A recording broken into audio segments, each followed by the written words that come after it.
Après avoir étudié le chapitre sur la responsabilité, nous allons tout naturellement aborder maintenant le chapitre qui concerne l'assurance. Donc, cette obligation d'assurance protège tout simplement les sportifs ou les dirigeants contre les conséquences parfois fâcheuses d'accidents survenant à l'occasion de la pratique. Cette assurance que la législation rend obligatoire fournit des compensations pour la pratique ou alors lors d'une manifestation sportive et couvre même des activités en dehors de l'activité propre du club, mais qui sont organisées par lui. Donc la législation fait état de deux sortes de garanties, la garantie responsabilité civile et la garantie individuelle accident. Donc nous allons voir dans un premier temps la garantie responsabilité civile. Donc cette garantie permet à tous les membres du club d'être protégés. L'assureur verse des indemnités à la victime quand l'assuré est mis en cause ou quand l'assuré est responsable d'un dommage. Il est spécifié dans le contrat le montant maximal des indemnités qui sont versées par l'assureur. En effet, à l'intérieur d'un club, quand on va du rameur benjamin débutant jusqu'à la personne qui s'occupe du matériel, en passant par les parents qui donnent un coup de main ponctuel, tous les membres du club méritent d'être protégés. Donc, le deuxième point, c'est la garantie individuelle accident. Donc, l'objet de l'assurance individuelle accident est de délivrer aux victimes d'un accident une indemnité financière forfaitaire lorsqu'il n'y a pas de responsabilité engagée. Donc, si l'assuré subit un dommage, il aura une indemnité. Donc, il verse ses indemnités à l'assuré, l'assurance, donc, en dédommagement des pertes de revenus, en dédommagement matériel, en frais médicaux ou, le cas le plus extrême, en capital décès. Donc, encore une fois, le contrat spécifie les conditions d'exclusion et le montant maximal des indemnités. On peut voir sur l'illustration le type de maladresse qui peut arriver dans un club. Dans ce cas-là, le cadre qui rentre dans le vestiaire et qui casse ses lunettes en rentrant et en se cognant pourra faire une déclaration d'accident, à part bien sûr si cette action est intentionnelle.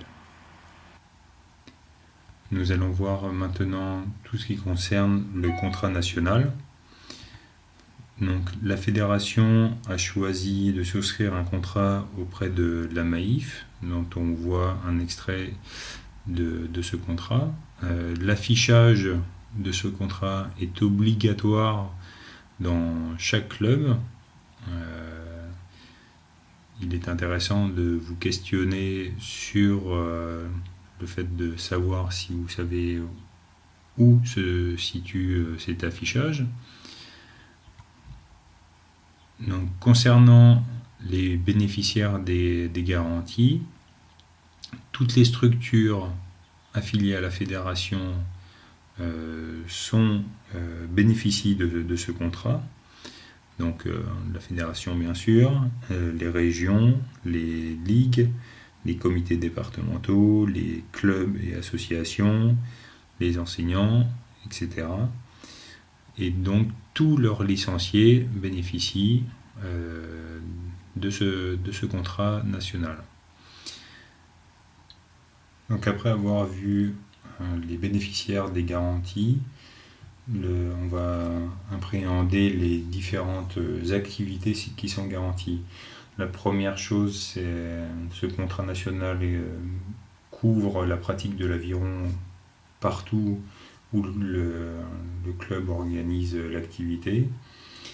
Elle couvre également toutes les pratiques sportives du club. Ça peut aller à la course à pied, à la pratique de la préparation physique généralisée et toutes les activités qui peuvent être organisées lors d'un stage par exemple et qui ne sont pas de l'aviron forcément, avec des activités de canoë-kayak ou de volley-ball, comme on peut le faire dans des stages de reprise d'entraînement. Et ces activités sont donc garanties dès l'instant où elles sont encadrées par une personne compétente et qualifiée. Si on continue à balayer l'ensemble du contrat national, on a également le contenu des différentes garanties avec bien sûr la garantie responsabilité civile, la garantie individuelle accident, le recours protection juridique et l'assistance. Il faut savoir que la loi oblige les groupements sportifs à informer les adhérents sur les garanties offertes par le contrat national et sur la possibilité d'une extension de ces garanties. Donc, chaque année, au mois de septembre, le club reçoit une lettre de la FFSA comprenant le document figurant sur la diapositive, et il est bien spécifié dans cette lettre que les dirigeants doivent informer toute personne adhérant à leur association qu'ils ont la possibilité de souscrire une assurance complémentaire à celle déjà fournie avec la licence. C'est un article de loi qui date de 2000.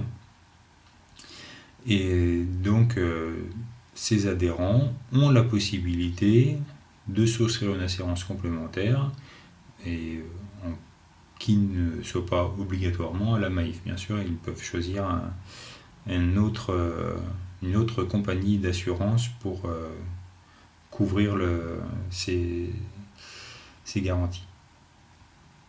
Donc maintenant que l'on a vu l'ensemble du descriptif du contrat national, nous allons voir maintenant le contrat local.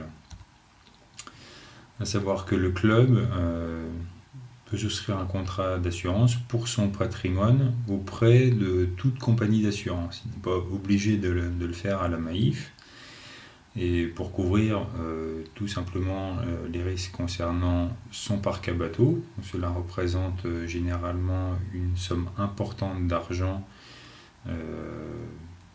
pour couvrir l'ensemble de ce matériel. Les risques mobiliers, donc tout le mobilier et tout le matériel, les risques immobiliers ainsi que les véhicules à moteur, camions, etc. Donc encore une fois, on peut souscrire auprès de la délégation Maïf ou d'une autre société d'assurance, notamment pour tout ce qui concerne le patrimoine du club.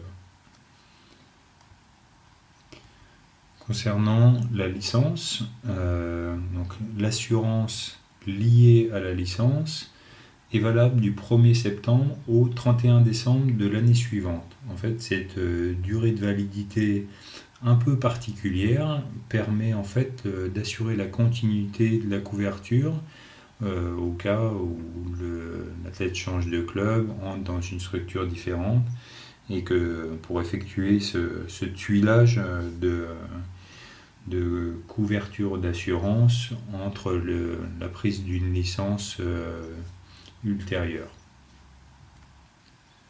Alors pour finir cette petite présentation,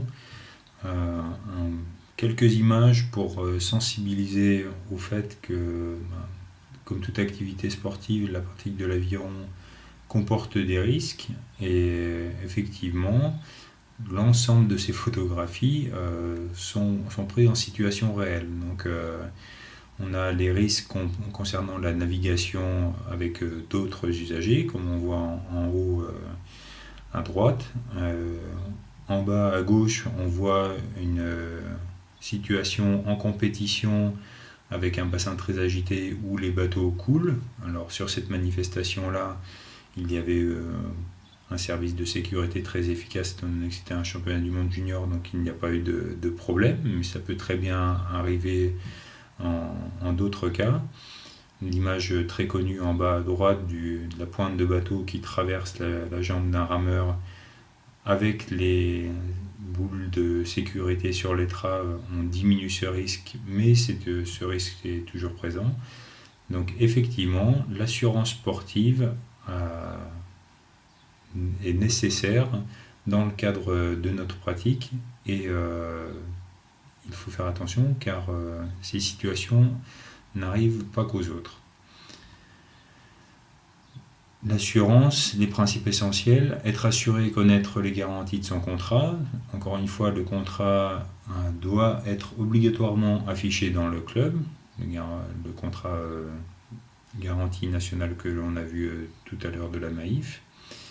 Il faut faire attention à respecter les règles de sécurité et bien prendre conscience des responsabilités de chacun. Je vous remercie pour votre attention. Au revoir.